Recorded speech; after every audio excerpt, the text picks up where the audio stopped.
What up, folks? What it do, man? Welcome to another episode of the Best Advice Ever podcast. Yeah, with your boy, Mike Goodwin, the bowtie comedian, aka Gabby's daddy. So many times, people will call me that, and I don't think they try to say it as a slight, but I do think people try to be funny. Leave it to the professional. Leave the funny to the professionals, people. Well, y'all know how we kick it off every episode. On the road again. On the road again. I just got off the road again. I'm perpetually on the road. That's a good thing. People ask me, do I get tired? Like, nobody asks me. No, I can say nobody because that's not right. That's not true. But it's interesting when people are having conversations with you about things. It can skew negative. Very weird. And maybe that's our fallen nature of just the human experience.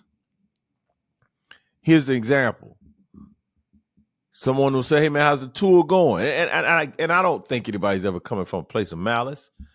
Man, how's the tour going? I see you got all the, man, I see the stuff online. Man, congratulations. And I'm like, oh, man, it's going great. We're adding dates. Yada, yada, yada. You know the stuff. And then they're like, hey, man, you get tired of it yet? Getting tired of the travel? No. I'm not getting tired of the travel. That's how I get to the shows. Is I travel. Now there is a human element of, yeah, man, who wants to go through TSA and sit on a flight and get a rental? Yeah, like I'm not tired of it. It comes with the territory. I go to the gym. I gotta do cardio. My cardio is pretty simple. I typically do 20 minutes on the Stairmaster. Level 4. Like I'm not even out here strenuously doing cardio, much unlike how I've done cardio in the past. My typical cardio situation, I would run 30 minutes, like out in the streets, in the neighborhood. But I'm never looking at the Stairmaster like, man, I'm so tired of doing cardio. Like, if I want to achieve my goals and what I'm trying to make happen, I got to get on the treadmill. It's called discipline, people. Well, one of our disciplines, my wife and I, we're part of a business community. And I've talked about this, I'm sure, before, but there's a group. I'm in a mastermind, a business mastermind with, I can't even give you the numbers now because the mastermind has grown and grown and grown. But traffic, sales, and profit, TSP, game plan. That's how we kick off January. We have a January event. It's game plan. Then we have TSP Live. That's in June. I act a little confused because I'm like June, July. I'm not really sure. And then I was talking to the founder. He was like, hey, man, it's always been in June. And I'm like, well, it wasn't in July one time. Like the J months get a little tricky for me. And not because I don't know that January, June, and July are where they are on the calendar. It's just that they all have J's. There any other month that have a similar August and April? We got August and April. I think it's 3. I think when you do January, June, July, it's 3 J's. So we got August and April. No more F's. No Marches. No S. No D's. Yeah, that the J's, man, they throw me off. It's a lot of J's out here. Is that January? Is it June, July? Especially June, July. Like they sitting right next to each other. They neighbors. But TSP Live is in June, 6 months. That's really should signal it for me. TSP Live happens in June, 6 months. So you start off the year with TSP game plan that kind of sets your intentions, your goals for the years, and that's just what we did. We just did that, and it was incredible. It's always great. It's always great, but I came with a different perspective. I came with a different intention, and I think that I'm walking away with some more clarity, some more understanding of what I need to do to forge a very successful business, and to move from being a 6-figure business to being a 7-figure business, making my first $1 million.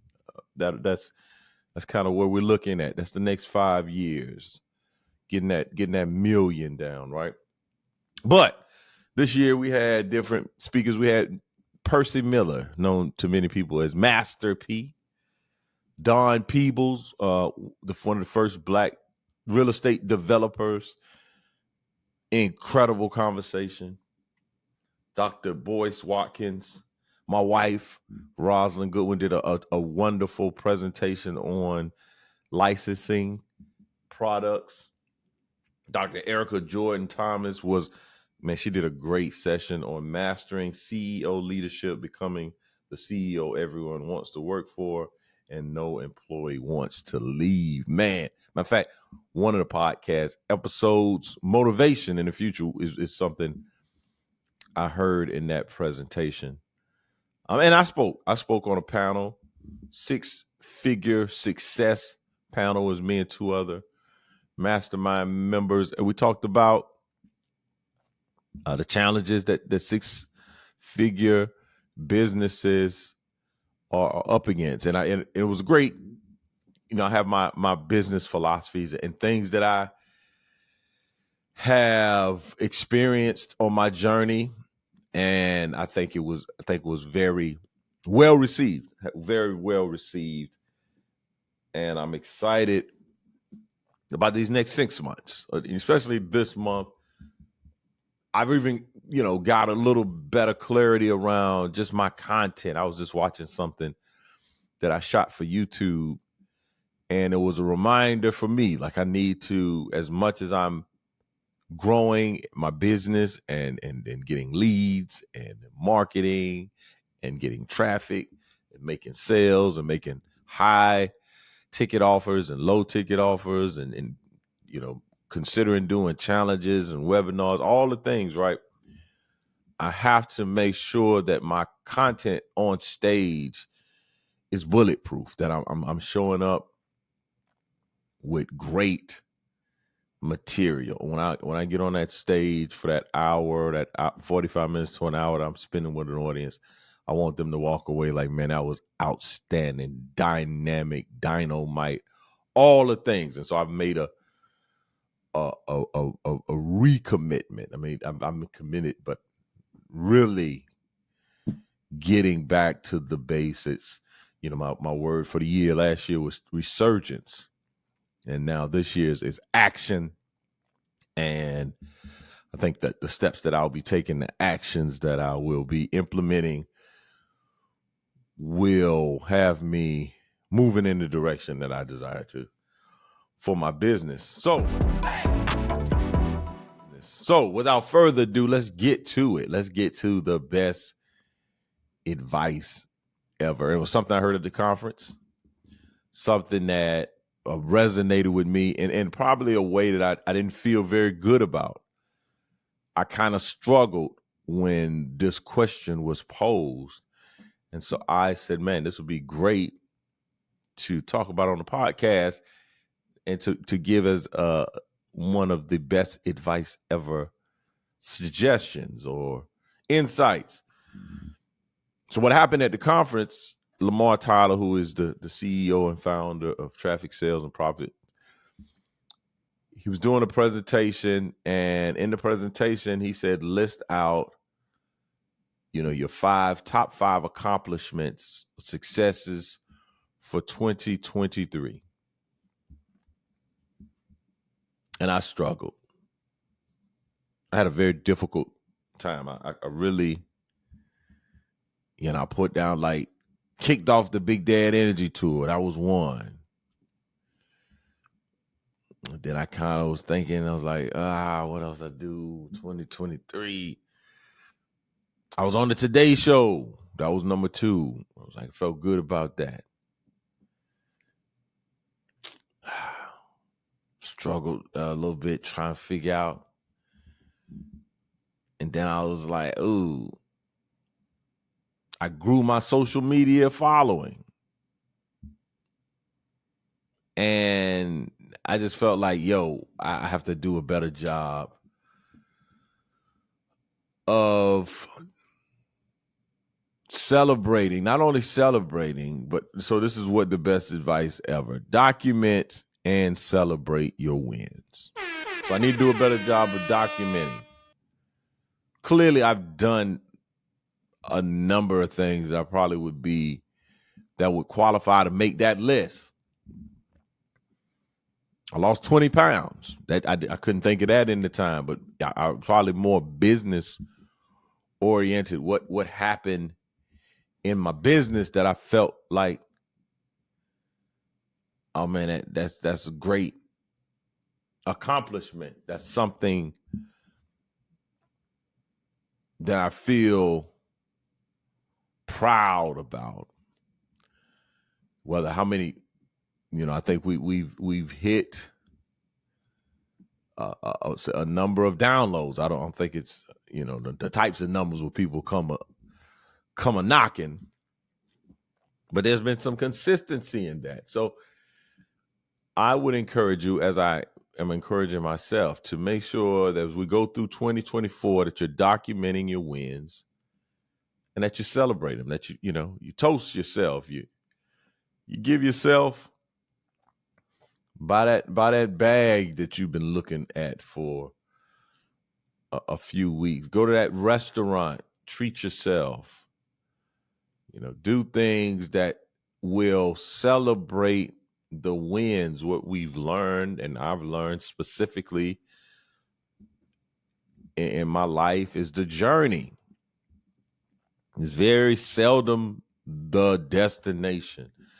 The journey is when you're having that's life. Life is the journey. Life is going through and enjoying the process, embracing the process, trusting the process, but celebrating.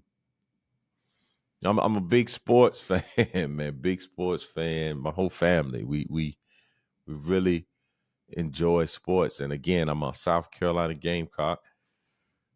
And I really like the way, I was telling my wife this recently, how Dawn Staley talks about respecting the game and the way that her team plays and in the manner in which they conduct their business. Again, I'm old school, grew up playing pickup basketball. Like, basketball is my favorite sport, hands down. I watch football just enough to fit in at a cocktail party, but I can't tell you the NFC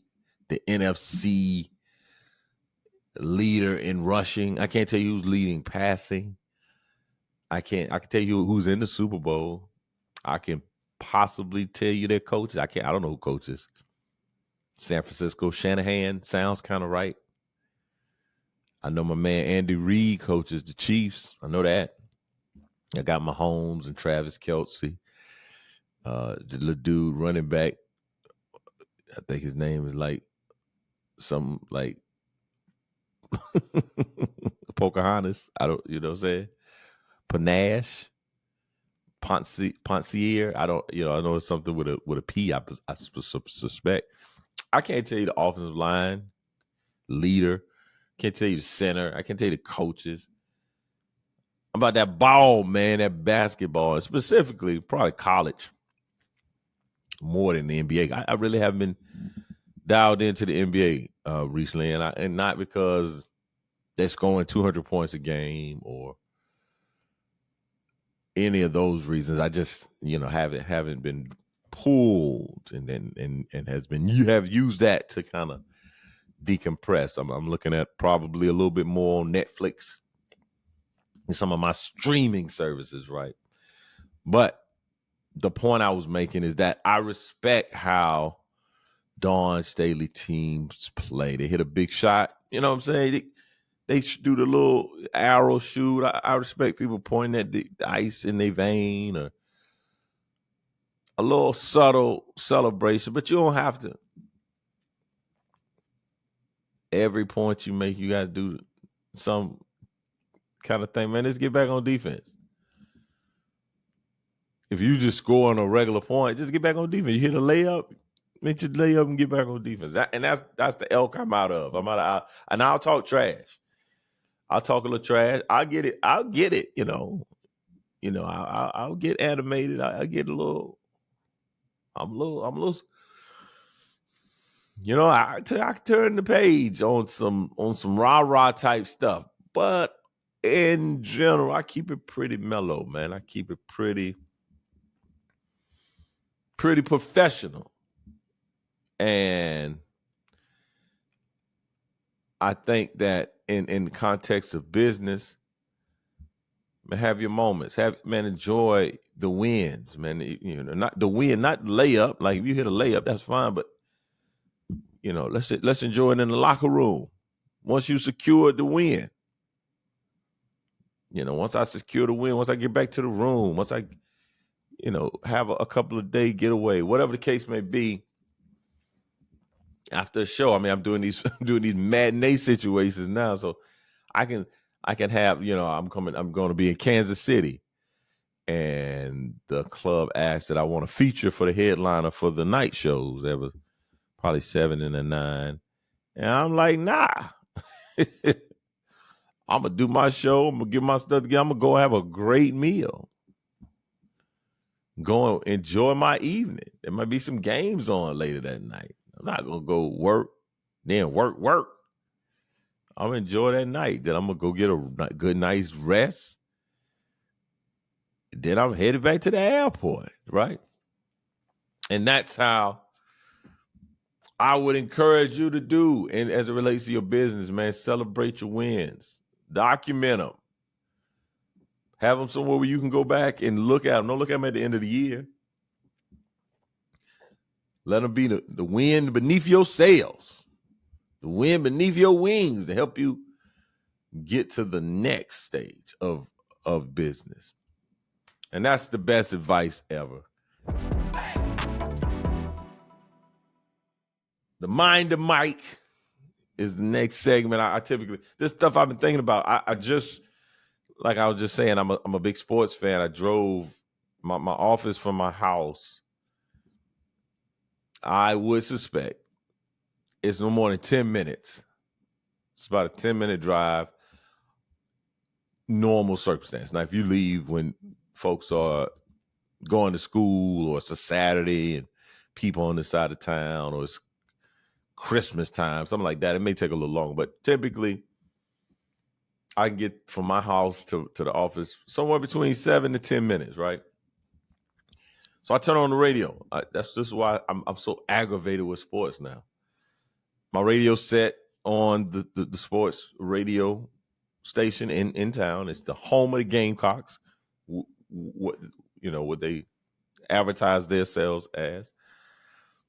I get in the car, and there's guys talking clearly about the NFL. Now, we don't have an NFL, so it's the home of the Gamecocks, and we don't have an NFL team. We don't have an NFL team in South Carolina. But this guy is talking about Bill Belichick for 6 minutes of the drive. Yeah, let's say it's 10-minute drive this morning. 6 of the minutes was Bill Belichick. Now, we have an undefeated women's basketball team. But this week, we have a game against the South Carolina. The boys have the men have a game against number 5, number 6 Tennessee, top 10 team. They talking about Bill Belichick, who's not even quote unquote in the league right now. That's why I get so frustrated, man. I got frustrated. I was just like, it's so many. I could even take up talking about South Carolina football. But why are we talking about Bill? We in South Carolina, Columbia. Why is Bill Belichick the conversation this morning? But that's sports radio, man. That's why I don't listen in often. That's why I'm playing music, listening to podcasts. It's like, yo, hit me with some information that I care about related to the sports that are in the state, in the city I live in. That's what I'm thinking about in my mind. The other thing I thought about, I was reading the Success magazine this month. Check it out. It's highlighting phenomenal women. And I was reading, I meant to bring it because I saw it just sent a red flag off for me. There was this paragraph, and the woman was basically saying that the people that they were profiling in the magazine seamlessly weave their personal and professional lives together. And I just thought that that's just a bunch of crap, right? Sorry if you got kids in the car. There's no seamlessness to how you do business at any level. It's not seamless. It looks seamless when we present it out to the public, but it's a lot of disjointedness in building a business, having a successful family, taking care of your health. Like nothing, I say nothing, but things aren't seamless. And the fact that word was just sitting right there in that article just felt like, man, that's not real. That's just I don't think people would say I use myself for example. Mike, how was it to leave Heathwood Hall and to go into comedy? Oh, it was a seamless transition. No, it wasn't. The transition full of seams. And I think the more we talk about those things, we help other people make the transition, not seamlessly, but efficiently and successfully. But seamlessly seems like this unrealistic expectation for things. Oh, it's just a seamless transition. No, it's not.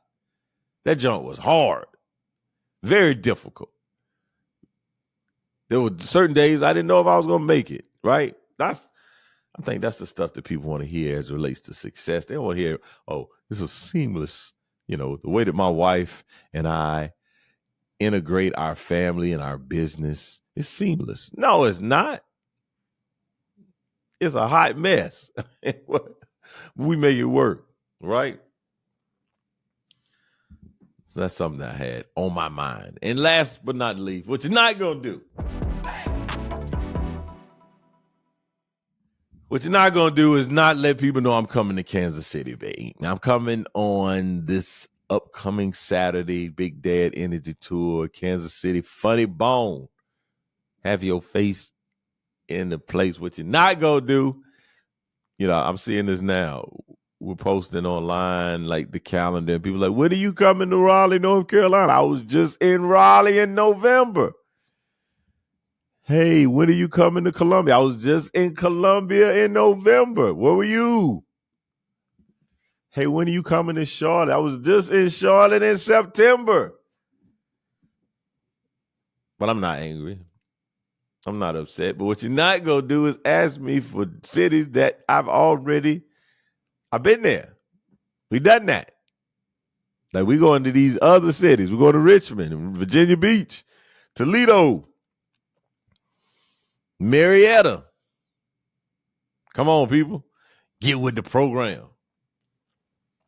And also, this kind of struck me. I was talking to my cousin recently, and we were talking about one of the presenters at the conference said, people get up and talk about their dream job. And it's like, nobody dreamed about labor. Like, why you even create that term, dream job? I would say I'm doing a dream job, but this ain't it don't feel like no dream.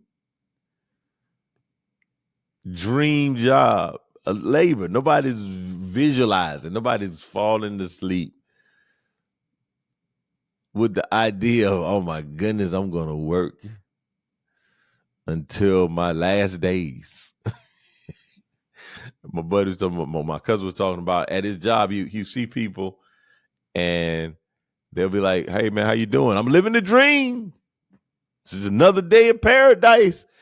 And my cousin like, hey man, is that a cry for help? Because you can't tell me coming to work every day is paradise. Now, I'm not saying you can't enjoy your work, because I enjoy my work. Couldn't imagine doing anything else. I made a great decision. I have a very blessed life. But this idea of I'm living the dream, you need to dream a little big. If you live in the dream, you got some small dreams, buddy. Even me, like I'm saying, I'm living the dream. Like my dream is to be, if I'm a dream, I'm a dream. Let me be a blockbuster movie star. Let me sell out venues in 15 minutes once the tickets drop. That's living the dream. I'm a good living. I got a good living. So what you're not going to do, and maybe you're speaking in faith, maybe you're speaking those things that be not as though they were. And I feel you on that. I can get down with that. Living the dream.